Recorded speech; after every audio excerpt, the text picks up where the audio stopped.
I'm Olivia from Ritual Kitchen, and today I'm going to be talking about transformation. I'm going to be making a sauerkraut through fermentation. I'll talk a little bit about transformation while I do it. So for the sauerkraut, I'm using a red or purple cabbage, some blueberries, an apple, bay leaves, some pepper, coriander seeds, cinnamon, caraway seeds, and some sea salt to help move the process along. I think fermentation is just kind of amazing. I don't know why not more people do it. Yeah, fermentation is really an exciting process. It's a lot of fun to do. It's very, grounding, calming to do. It's super easy. So I'm just taking off 2 of the top layers of the cabbage that we can then use later to press the mixture down. Result is always exciting. It always tastes different. The structures can be different. Sometimes it's softer, sometimes it's crunchier. But that sour element, kind of one of a kind, and you can add it to anything. It just goes so well with, hummus or mashed potatoes or on a sandwich. It's really versatile and is super healthy for you. Fermented foods have lots of different vitamins in them because when you ferment foods, you don't lose the vitamins that are in this vegetable or fruit when they are fresh. You retain the vitamins. And fermented foods are also full of probiotics, so they're really good for your gut bacteria. And they just taste really good. And it's just really fun to make them because you just don't know what you're gonna get. It's like in Harry Potter or being in potions class, like adding these different things together, and it starts like bubbling just by itself, and the flavors change over time as well. So you can eat it after a week, but you could also eat it a month later and it'll taste different again. It keeps on changing with time. Concept of transformation comes in. The first thing I'm going to do is chop this cabbage.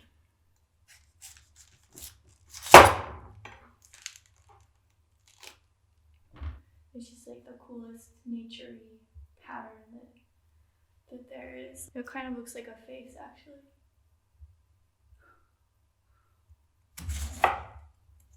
I'm slicing it quite thin, like maybe half a centimeter. The smaller the surface area of the vegetable that you cut, the more the salt and bacteria can work with it. So you'll get a different flavor if your vegetables are cut small or big. So it just depends on what kind of a texture you want.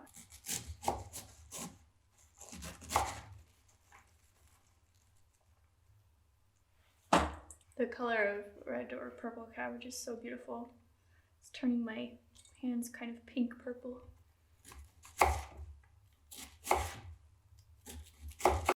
Okay, so the next step is that we add some salt to this. I'm using 2 tablespoons. With clean hands, start squeezing the cabbage.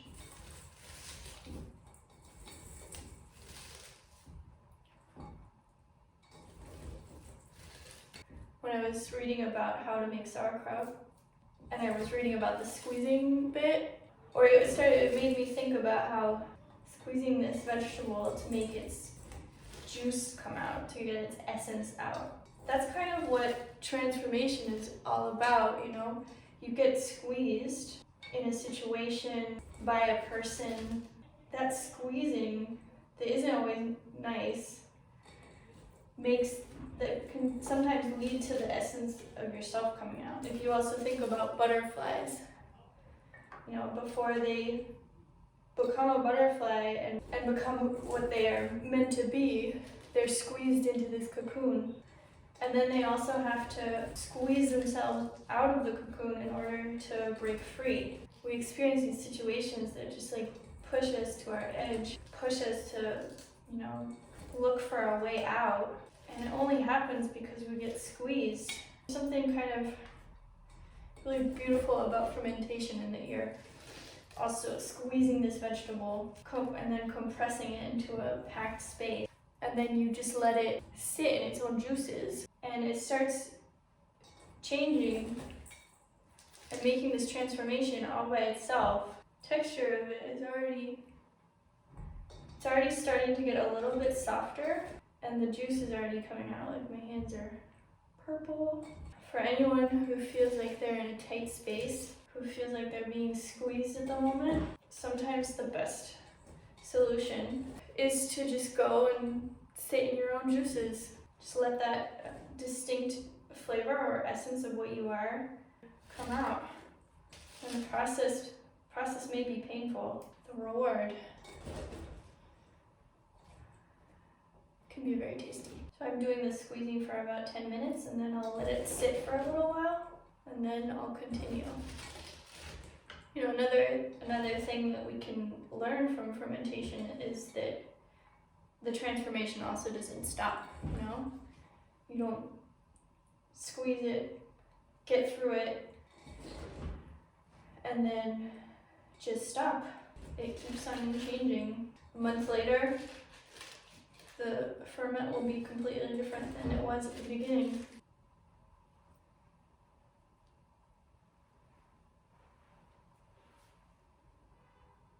Here's what it looks like in between.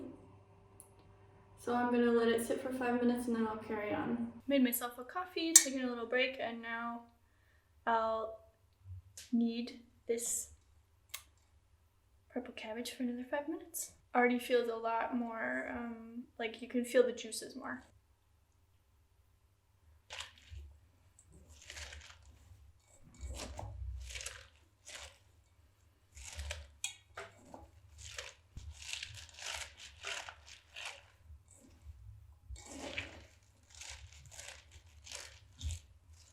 It's all getting a little bit more slippery. I've got a lot of jumping pieces.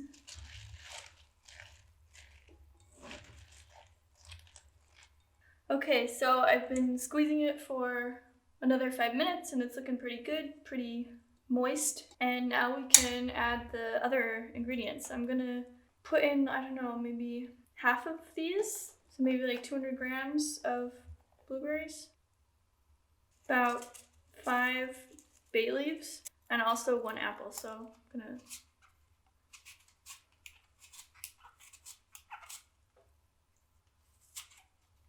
if you're fermenting vegetables, sometimes you can add a little bit of fruit like these blueberries and apples, but they're not as crisp as some of the vegetables, so it's better to only put a bit in, and also they're quite sweet.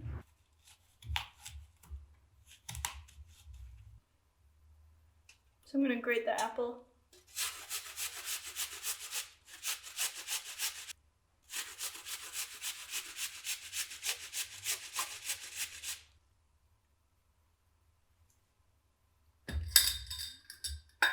Okay, so here I have my big jar for this.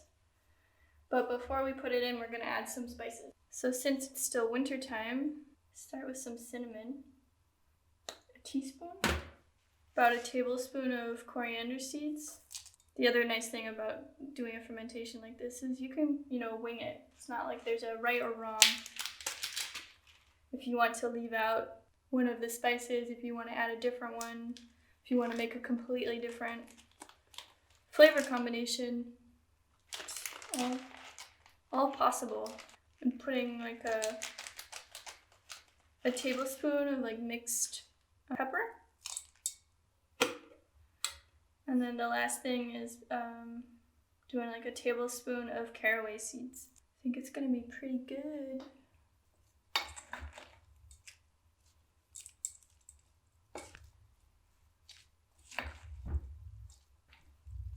It smells pretty amazing. I'm excited for what it's gonna taste like in a week. So this looks ready good to go, and now the only thing left to do is stuff it into the jar.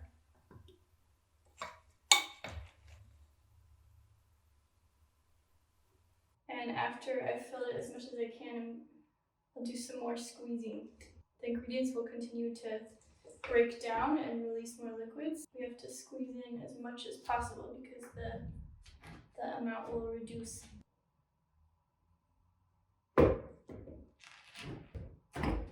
I need a proper tool for this. So I think I ended up using a 2-liter jar and about 3/4 of a cabbage.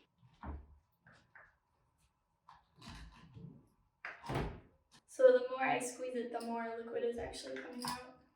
And the aim is to have the vegetables completely submerged. So actually, while I'm waiting for the sauerkraut to finish ruminating on where it's gonna be going and how it's gonna be developing, I actually thought I could use the rest of the cabbage to make a salad because I have guests coming over later. So I'm just gonna wing it and see what happens.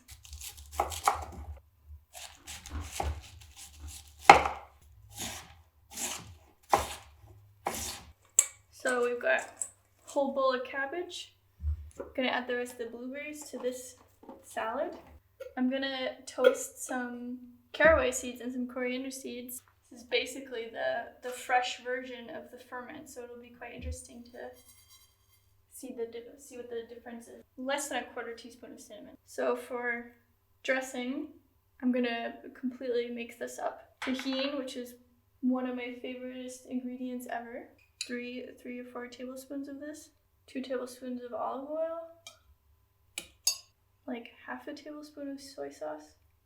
And then a tablespoon of rice wine vinegar, but you could probably use a red wine vinegar, apple vinegar, whatever. Then I'm gonna do like 2 cloves of garlic. Or 3. I mean, I can hear the spices.